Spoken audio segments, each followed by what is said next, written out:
दर्द होई त बतैहा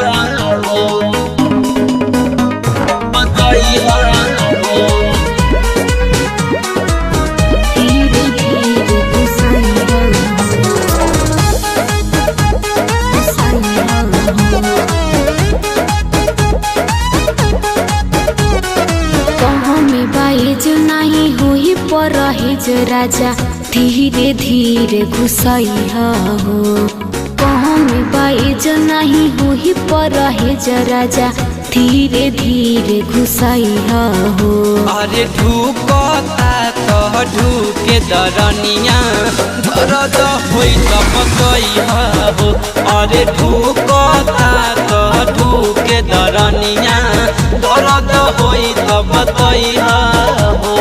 कहाँ में बाइज नहीं हुई पर रहेज राजा धीरे धीरे घुसैहा हो। कहाँ में बाइज नहीं हुई पर रहेज राजा धीरे धीरे घुसैहा हो। अरे ढूकता तो ढूके दरनिया दर्द होई त बतैहा हो।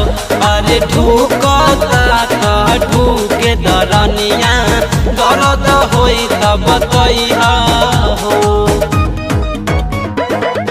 धीरे धीरे घुसैहा हो।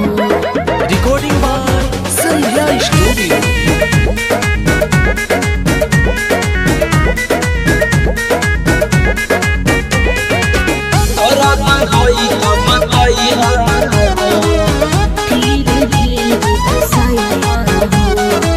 तहरा तमाजा आई हमारा दुखाई मुहावा जाई सुखाई ए भतरू मुहावा जाई सुखाई।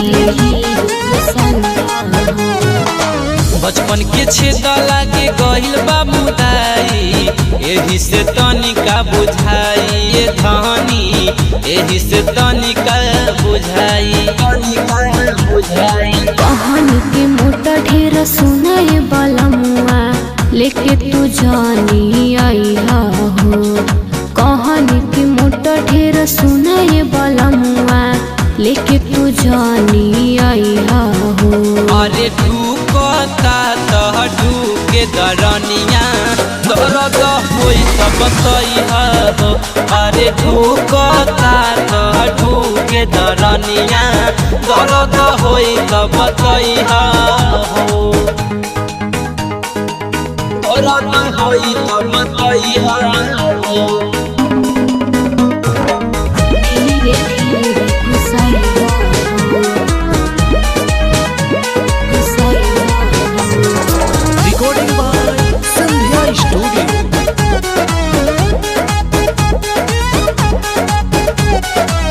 यादो विकास तोहरा याजिले नया आइल कान में पहनावे कान बाली सहिया कान में पहनावे कान बाली। सुनो ए रानी तनी कल पर है जहो लाहे लाहे दे मंडाली ए रानी लाहे लाहे दे मंडाली राजारी पन बिट्टू सारा सुहाना जी हमके जानी सतैहा हो।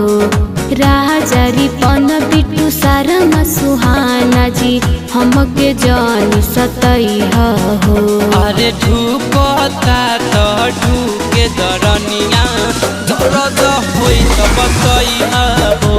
अरे ढूकता तो ढूके दरनिया दर्द होई त बतैहा हो। दर्द होई त बतैहा हो।